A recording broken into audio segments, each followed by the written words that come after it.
सत साहिब सदगुरुदेव जी की जय हो। भगत भाइयों, राष्ट्रीय समाज सेवा समिति के गुंडों का नियम नंबर 6। राष्ट्रीय समाज सेवा समिति का कोई पदाधिकारी केवल शतनाम प्राप्त भगत ही बन सकता है, मगर सदस्य बिना नाम दीक्षा लिए हुए भी बन सकता है।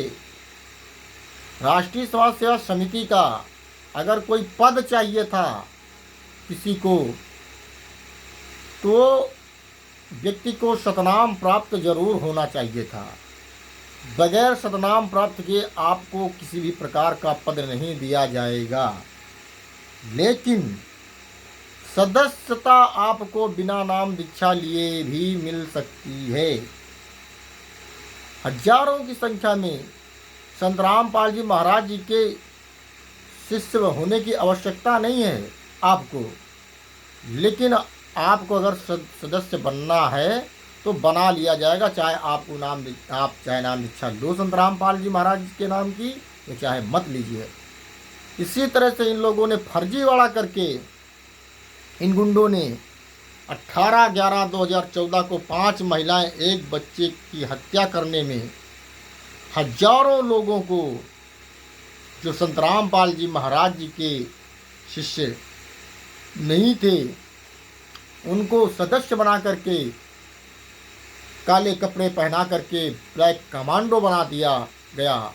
और उन कमांडो को ट्रेनिंग देने वाला काल का भेजा हुआ तिमिरदूत पवन ठग जयपुर का, इस निकम्मे ने, इस दोगले के औलाद ने उन सबको ट्रेनिंग देता था।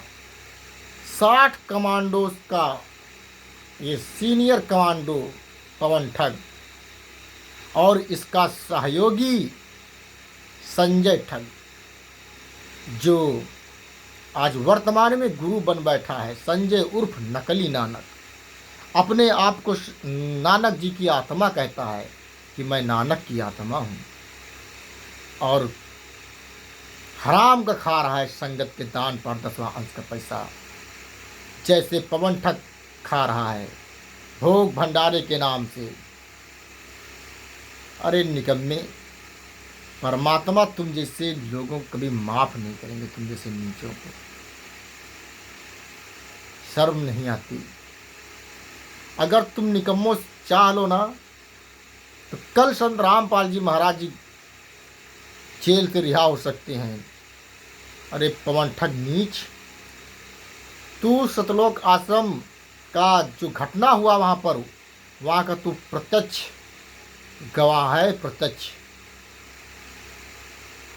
अगर तू कल अपने बयानों को सही सही कोर्ट में जा कर के बता दे कि नहीं, संत रामपाल जी महाराज जी ने ना किसी प्रकार का आदेश दिया था इनको मारने के, ये राष्ट्रीय समाज सेवा समिति के गुंडे राम कुमार ढाका, पुरुषोत्तम सैनी, महेंद्र उर्फ मोहनलाल, अमित दास, बबीता, बलजीत, पूनम, सविता, टीना, सावित्री, विजेंद्र, जोगेंद्र, पिल्लू,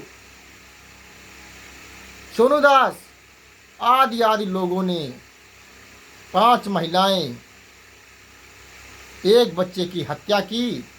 संत रामपाल जी महाराज जी ने किसी की हत्या नहीं की, ना तो उन्होंने किसी को भी आश्रम में बंधक बना रखा था।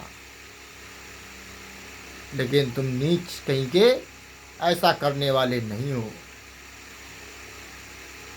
अरे तू अगर परमात्मा, संत रामपाल जी महाराज जी को कहता है कि मैं परमात्मा मानता हूँ, अगर तू परमात्मा मानता है तो शमन नेकी का पुत्र शिव ने परमात्मा के लिए, अपने गुरु के लिए अपनी गर्दन कटवा दिया था। और तू प्रत्यक्षदर्शी गवाह है पवन ठग, संजय ठग। अगर तुम लोग जा कर के वहाँ गवाही दो अपने गुरु को, यदि वास्तव में परमात्मा मानते हो तो जा कर के अपना जुर्म कबूल करो, कोर्ट में अपना बयान दीजिए, अगर तुम जानते हो संत रामपाल जी महाराज जी निर्दोष हैं तो उन्हें निर्दोष साबित करो जा करके, और गुनहगारों को सजा दिलवाने का काम करो। परमात्मा तुम्हें जरूर माफ कर देगा। अगर तुम्हारा कोई स्वार्थ नहीं है तो आप जाइए हिसार जेल नंबर 2 में, आप अपने गुनाह कबूल करें और संत रामपाल जी में आप अपना गुनाह कबूल कर लो। संत रामपाल जी महाराज जी कल बाइज्जत बरी हो जाएंगे। और परमात्मा की इतनी फिक्र है तुमको तो क्यों नहीं ऐसा करते हो? दो गले की औलाद सुन पवन ठग, जिस दिन तू सामने आएगा तेरे 50 जूता मारूंगा, 50 जूता। याद रखना हरामजादों।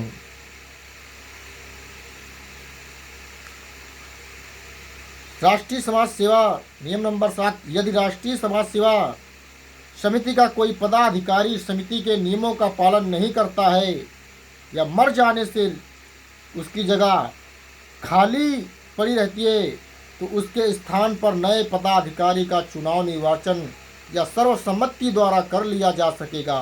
आवश्यकता अनुसार पदाधिकारियों की संख्या घटाई और बढ़ाई जा सकती है।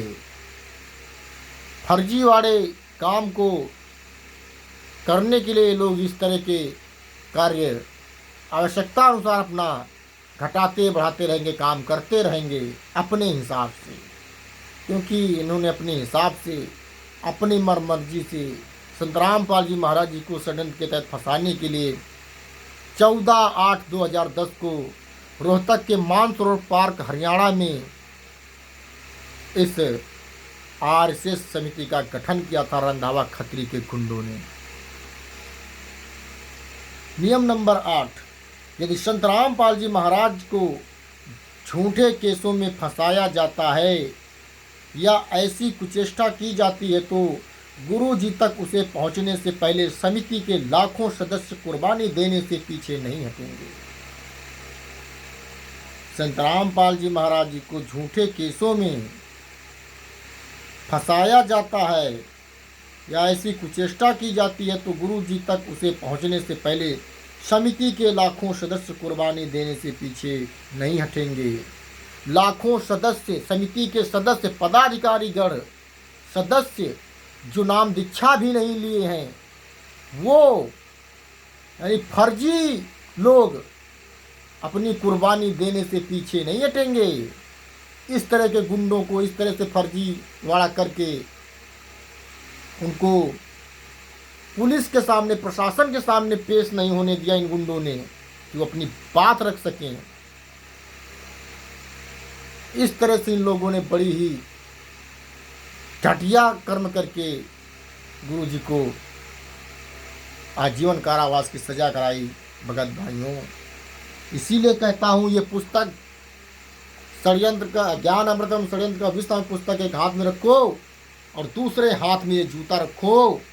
ये जहाँ कहीं पर भी मिले, नामदान संचालक, कोऑर्डिनेटर, ऑल वर्ल्ड में, भारतवर्ष में ही नहीं ऑल वर्ल्ड में आपको जहाँ कहीं पर भी मिले, आप इनको 50 जूते जरूर मारिए भगत भाइयों।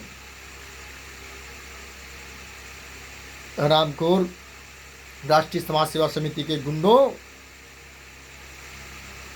तुम्हारी तो खैर नहीं, और कितने दिन तक मौज मनाओगे। एक दिन ये जगत समाज के लोग, 8 देश, विश्व की पूरी 8 अरब जनसंख्या तुमको चैन से जीने भी नहीं देगी और चैन से मरने भी नहीं देगी। याद रखना, आप रावण और कंस, हिरण्यकश्यप से ज़्यादा बलवान नहीं हो, बलशाली नहीं हो। उसका भी एक दिन अंत हुआ और तुम्हारा भी अंत होगा। याद रखना, संगत जाग रही है, ये जूता चलाएगी, जूता, समझ जाना।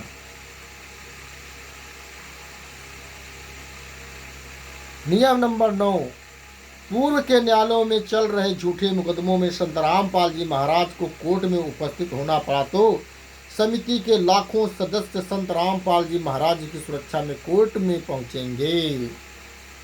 इस समिति के सदस्य जो संतराम पाल जी महाराज जी के अनुयायी भी नहीं है, शिष्य भी नहीं है, सब फर्जी। वैसे भी ये फर्जी हैं।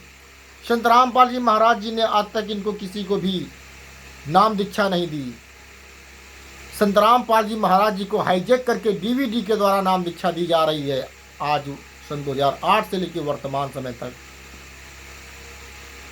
क्योंकि संतराम पाल जी महाराज जी ने अपने सत्संग में अपने मुखार बिंदु से बोला है कि दास जब ये 5 तत्वों का शरीर छोड़कर सतलोक चला जाएगा तब डीवीडी द्वारा से आधुनिक क्रियाओं से ये नाम दिया जाएगा। सत्संग लोगों तक पहुँच ही रहे थे, नाम दिया जाएगा, नाम दीक्षा दी जाएगी। और जब तक ये दास इस 5 तत्वों के शरीर में यहीं पर है तब तक दास के अलावा कोई नाम दीक्षा देने का अधिकारी नहीं है। जब संतराम पाल जी महाराज जी के रहते सहते आश्रम में रहते सहते ये लोग इस तरह का फर्जीवाड़ा कर रहे थे, उनको हाईजैक कर लिया था, तो ये शिष्य कहाँ से हुए संतराम पाल जी महाराज जी के? ये तो सारे के सारे फर्जी हैं। इन्होंने संतराम पाल जी महाराज का कोई आदेश सुना ही नहीं।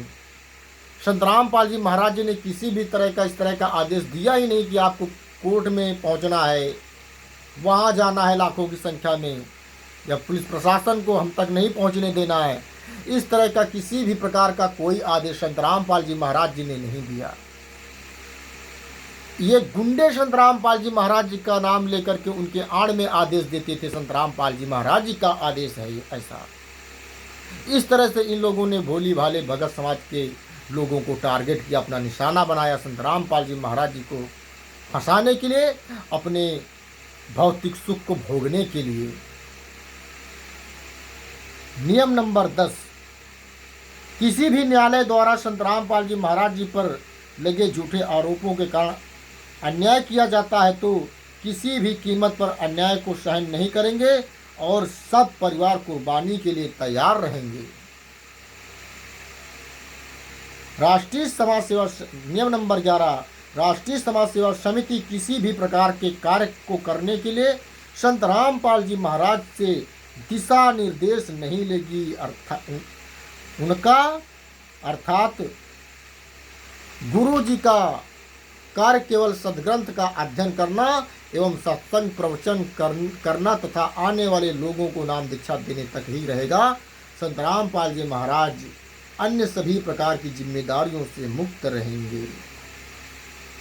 अब बताओ, भगत समाज के लोगों व जगत समाज के लोगों, ये राष्ट्रीय समाज सेवा समिति के गुंडों का ये नियम था कि हम किसी भी तरह का कार्य करने के लिए संतराम पाल जी महाराज से दिशा व निर्देश कहने का मतलब आदेश नहीं लेंगे, उनकी आज्ञा नहीं लेंगे।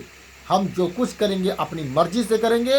और संतराम पाल जी महाराज जी का काम इतना सा है कि वो सदग्रंथों का अध्ययन करें और सत्संग सुनाएं तथा नाम दीक्षा दें, आशीर्वाद दें। हालांकि यह नाम दीक्षा भी संतराम पाल जी महाराज जी को नहीं देने देते थे। सन 2008 से डीवीडी के द्वारा नाम दीक्षा दिलाई जा रही है। वर्तमान समय में भी डीवीडी के द्वारा नाम दीक्षा दी जा रही है, क्योंकि संतराम पाल जी महाराज जी तो जेल में बंद हैं। किसी को कुछ फर्क नहीं पड़ता। ये संतराम पाल जी महाराज जी के जितने भी शिष्य बने घूम रहे हैं, ये मूर्ख और गधे और बेवकूफ, जाहिल, कायर और बुजदिल हैं। ये बेशरम, बेहया, निकम्मे हैं, दोगले की औलाद हैं। ये सत्संग सुनते हैं, संतराम पाल जी महाराज जी के वचनों को सुनते हैं, मगर उन पर अमल नहीं करते हैं। इसलिए संतराम पाल जी महाराज जी के शिष्य नहीं है, सब फर्जी हैं। सब अनलीगल कार्य किए जा रहे हैं संतराम पाल जी महाराज जी के नाम से। इस तरह से समाज में समाज को एक गलत दिशा में लेके जा रहे हैं ये लोग, समाज के लोगों को। नियम नंबर 12, राष्ट्रीय समाज सेवा समिति धार्मिक एवं गैर राजनीतिक है। राष्ट्रीय समाज सेवा समिति धार्मिक एवं गैर राजनीतिक है तथा हरियाणा में बनी खापों जाति एवं गोत्रीय पंचायतों के समान है, जो आंदोलित होकर सामूहिक समस्याओं को निदान करवाती है, जिसका कोई रजिस्ट्रेशन करवाना आवश्यक नहीं होती है। इसलिए राष्ट्रीय समाज सेवा समिति का रजिस्ट्रेशन नहीं करवाया जाएगा।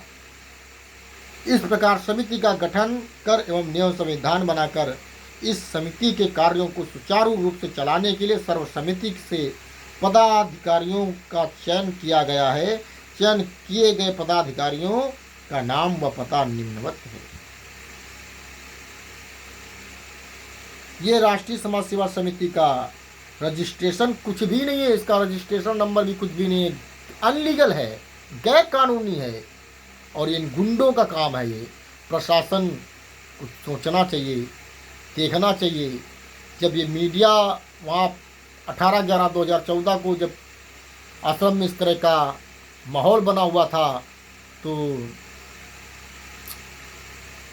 मीडिया वाले खुद ही पूछ रहे थे वहाँ के कार्यकर्ताओं से ये किनके गुंडे हैं, तो कह रहे थे ये संतराम पाल जी महाराज जी के गुंडे नहीं हैं, ये सब लोग, ये सब ही राष्ट्रीय समाज सेवा समिति के लोग हैं। पहले इनके हाथ में हथियार थे, अब इनके हाथ में लाठी और डंडे हैं। ये संतराम पाल जी महाराज जी के अनुयायी नहीं है, ये राष्ट्रीय समाज सेवा समिति के लोग हैं। फिर भी प्रशासन ध्यान नहीं देता है, ध्यान नहीं दिया। ये सब संतराम पाल जी महाराज जी को फंसाने के लिए एक साजिश के तहत किया गया था। भगत समाज के लोगों को तथा जगत समाज के लोगों से मैं निवेदन करता हूँ, अगर इस तरह का संतराम पाल जी महाराज जी के नाम से किसी प्रकार का कोई समागम या कोई पुस्तकें बेचता है, तो आप 50 जूते उसको मारिए और ये पुस्तक एक हाथ में रखें, उनसे सवाल जरूर करें कि आपके गुरुजी जो है वो तो जेल में हैं, आप उनके नाम से इस तरह का कार्य कैसे कर सकते हैं।